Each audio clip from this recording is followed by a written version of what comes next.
Bonjour et bienvenue dans cette vidéo. Nous avons tous déjà été brûlés, que ce soit dans la cuisine avec de l'eau chaude ou en prenant simplement un bain de soleil ou avec de l'électricité. Les brûlures sont très fréquentes, mais il est essentiel de savoir agir en face d'une brûlure.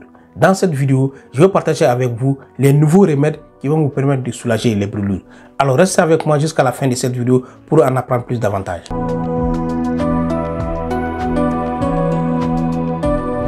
Les brûlures sont des lésions corporelles qui peuvent être provoquées lorsque le corps rentre en contact avec une flamme, des liquides ou des objets chauds, de l'électricité, des produits chimiques ou encore des rayons ultraviolets. Les statistiques montrent que plus de 95% des brûlures surviennent à la maison à domicile et 95% sont accidentelles. Les brûlures sont dues à la chaleur thermique dans plus de 80% des cas et sont liquides. Et la plupart des brûlures sont essentiellement intéressées au niveau des membres supérieurs dans 80% des cas. Pour pouvoir soulager efficacement les brûlures, il est important de savoir quel est le degré de brûlure. Pour ce faire, on va se rabattre sur la région anatomique de la peau qui est atteinte. C'est ça qui détermine les degrés de brûlure.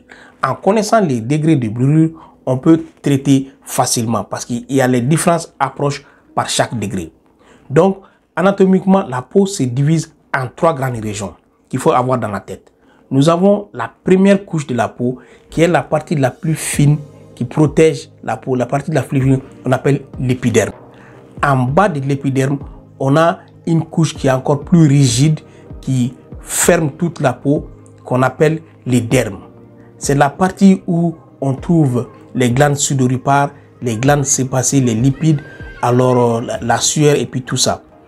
Donc, c'est ce qu'on appelle les dermes, c'est la partie la plus résistante. En bas du derme, on appelle l'hypoderme. Cette région est constituée des muscles, des vaisseaux sanguins et les nerfs. Donc, après avoir éradiqué tout en cas de brûlure, si l'épiderme et les dermes sont atteints, donc on va parler de brûlure du 3e degré. Parce que tout est déjà cassé. En cas d'atteinte de l'épiderme, la couche superficielle, on parle de brûlure du 1er degré. En cas d'atteinte de la couche rigide de l'éderme, on parle de brûlure de 2e degré. Donc c'est en classifiant comme ça qu'on peut avoir une atteinte anatomique et traiter facilement les brûlures. Pour pouvoir agir efficacement en face d'une brûlure, il est important de savoir reconnaître la brûlure cliniquement. Les brûlures du 1er degré, nous avons en face une atteinte de l'épiderme qui se caractérise par une coloration rouge. On a une rougeur de la peau avec une douleur. Ça, c'est les brûlures du 1er degré. Les brûlures du 2e degré, non seulement l'épiderme est atteint, et les dermes aussi vont être atteints. Donc, ça va du haut en bas. Les tissus sous-cutanés, donc l'épiderme et les dermes sont tous brûlés. Les signes caractéristiques, non seulement il y a la douleur, parce qu'il y a la présence des nerfs sont toujours présents, il y a la douleur, il y a la rougeur, mais un des signes caractéristiques de brûlure du 2e degré, c'est la présence des phlyctènes. Et ce sont des petites bulles, des vésicules, des petits contenants ronds qui contiennent des liquides. Il y en a qui les appellent les cloques, il y en a qui les appellent des phlyctènes, et c'est ça un signe caractéristique des brûlures du 2e degré. Quant aux brûlures du 3e degré, nous avons une brûlure totale de la peau, l'épiderme, les dermes et les tissus sous-cutanés sous-jacents. Ce genre de brûlure, les signes caractéristiques, c'est que le patient ne ressent pas de douleur. C'est une brûlure qui est insensible. Pourquoi? Parce que les nerfs sont déjà détruits, les muscles sont détruits, les vaisseaux sanguins sont détruits, les tissus cutanés sont détruits.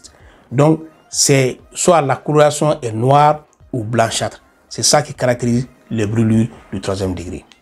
Avant de continuer avec les remèdes et les interventions à mettre en place pour réagir face à une brûlure, alors si vous avez aimé cette vidéo jusque-là, donnez-moi un petit pouce bleu, abonnez-vous à cette chaîne si ce n'est déjà fait et finalement partagez cette vidéo pour aider le maximum de gens à réagir face à une brûlure.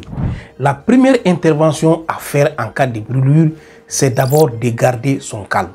Restez calme parce que quand on reste calme, on est à mesure de réfléchir. Et quand on réfléchit, on va mettre les choses en place qui vont vous permettre d'éviter les impacts de la brûlure et pour éviter d'aggraver, d'endommager les tissus encore plus. Parce que plus le temps passe, plus l'aggravation de la brûlure va être élevée. Donc la première étape, c'est de garder son calme en face de brûlure. La deuxième intervention en cas de brûlure, c'est arrêter la source de la chaleur. Et en même temps, éloignez-vous des sources de la chaleur.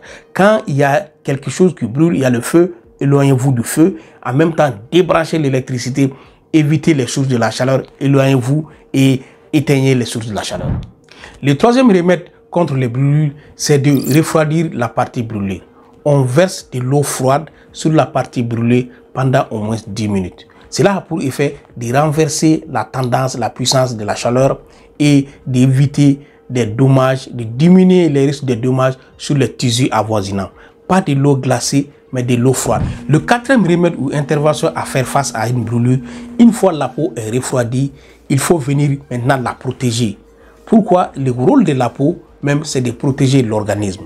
Mais quand il n'y a plus de peau, l'organisme, le corps est déjà ouvert et exposé au niveau des micro-organismes avoisinants.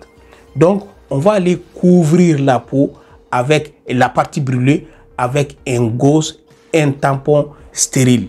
Le but, c'est d'éviter l'infection par des micro-organismes. D'ailleurs, l'une des complications majeures des brûlures, c'est les infections. En résumé, voici la conduite à tenir face à une brûlure. D'abord, identifier la source de la brûlure. Restez calme en cas de brûlure. Maintenant, versez de l'eau froide sur la surface brûlée pendant 2 minutes. Protégez la partie brûlée avec un tampon stérile, avec un pansement stérile. Et finalement, quand la brûlure est trop grave, il faut partir rapidement voir un professionnel de la santé. J'espère que cette vidéo vous a apporté de la valeur et beaucoup de connaissances. Si oui, n'hésitez pas à la partager, abonnez-vous à cette chaîne, donnez-moi un petit pouce. Prenez soin de vous et prenez soin des autres. À la prochaine vidéo.